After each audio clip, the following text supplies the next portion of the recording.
हामी एउटा प्रश्न लिएर उपस्थित भएका छौँ र यो प्रश्न मल्टिपल चोइस क्वेसनको रूपमा चाहिँ राखिएको छ र यो प्रश्न अहिले अलिकति रिभाइज भएको प्रोटोकल हो र त्यो प्रोटोकल अनुसार हामी यसमा धेरै कन्फ्युजन भएको भएर मैले यो प्रश्नलाई चाहिँ क्लियर पार्ने चाहिँ प्रयास गर्नेछु साथीहरू है त। यहाँनिर प्रश्नमा के भनिएको छ भने the jaundice extended to the palms and sole in a neonate indicates नवजात शिशुमा जन्डिस पाम र सोल भनेको के पाम भनेको हत्केला सोल भनेको के पैताला हैन जुत्ताको सोल भने जस्तै पोलको पैताला हत्केला र पैतालासम्म फैलिसकेको जन्डिसलाई हामी के भन्ने अहिले CVIMNCI प्रोटोकल जुन हामी integrated management of neonate and childhood इलनेसका कुरा जुन छ नि CVIMNCI त्यो IMNCI को प्रोटोकल अनुसार अहिले हाम्रो रिभाइज भएको प्रश्न हो यसबाट सोध्न सक्ने सम्भावना बढी भएको बारे छलफल गर्दैछु।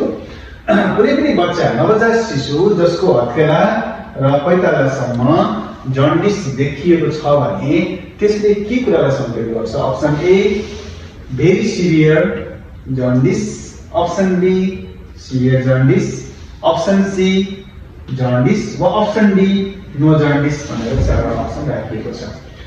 अहिलेको प्रोटोकल अनुसार यदि कुनै पनि बच्चामा जन्डिस कति बेला भन्ने, सिभियर जन्डिस कति बेला भन्ने र नो जन्डिस कति बेला भन्ने भनेर हामीले छुट्याउनु पर्ने हुन्छ र त्यो जन्डिस भित्र भेरी सिभियर जन्डिस भन्ने अप्सन चाहिँ हामी कहाँ छैन। सो हामी यसमा चाहिँ नजाउँ। हामीसँग तीनटा अवस्था चाहिँ हुन सक्छ। एउटा बच्चा नवशिशु बच्चा हामीसँग आइसकेपछि त्यो बच्चालाई चाहिँ अनिवार्य जन्डिस चाहिँ हेर्नुपर्ने हुन्छ र त्यो जन्डिस हेर्दाखेरि त्यो सिभियर जन्डिसमा पर्छ कि नै या जन्डिसमा पर्छ कि नै या जन्डिसका कुनै पनि साइन सिम्पटम छैन भन्ने आधारमा हामीले छुट्याउनु पर्ने हुन्छ अहिलेको रिभाइज प्रोटोकल अनुसार। अब हेर्नुहोस् है साथीहरू, पहिलाको परिभाषाले के भन्थ्यो भने 24 घण्टा भित्र र 24 घण्टा भन्दा पछि भन्ने अप्सन थियो एउटा। अर्को अप्सन के थियो? 14 दिन भन्दा भित्र 14 दिन भन्दा पछि भन्ने थियो। एउटा दिन थियो, एउटा चाहिँ घण्टा थियो। अब यो घण्टा दिनमा चाहिँ अहिले यो IMNCI ले यो दिनलाई चाहिँ हटाएको छ। यो दिनसँग चाहिँ अब हामी परिभाषित गर्दैनौँ, यो दिनलाई हामी जोड्दैनौँ। पहिलाको परिभाषा के थियो? 24 घण्टा भित्र वा 14 दिन भन्दा पछाडि देखिएको जन्डिसलाई चाहिँ हामी के भन्थ्यौँ? Pathological jaundice. 24 घण्टा भन्दा पछि वा 14 दिन भन्दा अगाडि देखिएको जन्डिसलाई चाहिँ हामी के भन्ने गरेका थियौँ? Physiological jaundice. तर अहिले फिजियोलोजिकल र प्याथोलोजिकल भन्ने शब्द IMCI भित्र प्रयोग गरिँदैन। अहिले के प्रयोग गरिन्छ? सिभियर जन्डिस हो या जन्डिस हो या नो जन्डिस हो भन्ने शब्द चाहिँ हामी प्रयोग गर्छौँ। त्यसबाट अहिले रिभाइज भएको परिभाषाले के भनेको छ भने यदि कुनै पनि जन्डिस 24 घण्टा भित्र देखिएको छ है, हेर्नुहोस् है साथीहरू, घण्टा भित्र देखिएको छ है त, ठिक छ। वा हेर्नुहोस् है, वा हेर्नुहोस् है, वा हत्केलामा वा पैतालासम्म फैलिएको छ। हेर्नुहोस् है, दुईटा परिभाषा। 24 घण्टा भित्र जन्डिस देखियो भने तपाईँ सिधै केमा जानुहोस्? त्यो सिभियर जन्डिसमा। वा हत्केला र पैतालासम्म फैलिएको जन्डिस छ भनेर आयो भने त्यसको पनि एन्सर के भयो त? Severe jaundice. अब यसको एन्सर के भयो? पाम र सोलसम्म देखिएको जन्डिसलाई के भनिन्छ रहेछ? Severe jaundice. ठिक छ। अब यहाँनिर प्रश्न आउन सक्छ, यदि 5 दिनमा जन्डिस देखियो, 5 दिनमा देखियो, अब हत्केला र पैतालासम्म चाहिँ फैलिएको छ, अब के गर्ने भन्ने प्रश्न आउँछ। किनभने हामीले के भनेका छौँ? 24 घण्टा भित्र। यसको अर्थ यदि जतिसुकै दिनमा जन्डिस देखिएको होस् तर बच्चा तपाईले हेर्दाखेरि उक्त बच्चाको हत्केला र पैतालासम्म जन्डिस पाउनु भयो भने तपाईँ जहिले पनि केमा जानियो?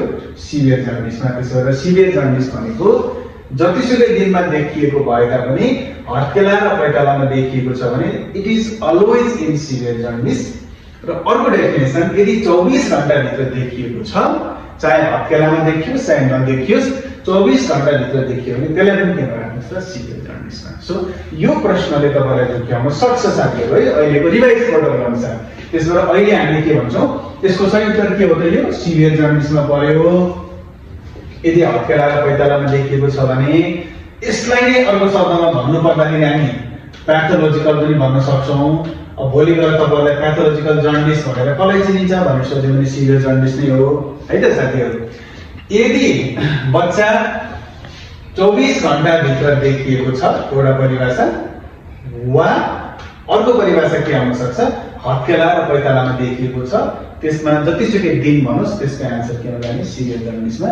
यदि तपाईलाई भन्यो 24 घण्टा भन्दा पछि देखिएको जन्डिस हो, 24 घण्टा भन्दा पछि देखिएको जन्डिस हो, वा अर्को परिभाषा के राख्यो हत्केला र पैतालामा चाहिँ नभएको भनेर लेख्यो भने त्यसको आन्सर जहिले पनि के जानुपर्छ जन्डिसमा। त्यसो भएर जन्डिस भन्यो भने हत्केला र पैतालामा नदेखिएको वा 24 घण्टा भन्दा पछि देखिएको जन्डिसलाई जन्डिस मात्रै भन्ने, 24 घण्टा भित्र देखिएको वा हत्केला र पैतालामा देखिएको जन्डिसलाई चाहिँ सिभियर जन्डिस भन्ने। अब यसको उत्तर यो क्वेशनको आन्सर के भयो त हाम्रो आन्सर भेरी सिभियर जन्डिस भन्ने अप्सन हाम्रो आइएमसीए मा छैन। त्यसैले हामीले यसलाई भन्दैनौँ सिभियर जन्डिस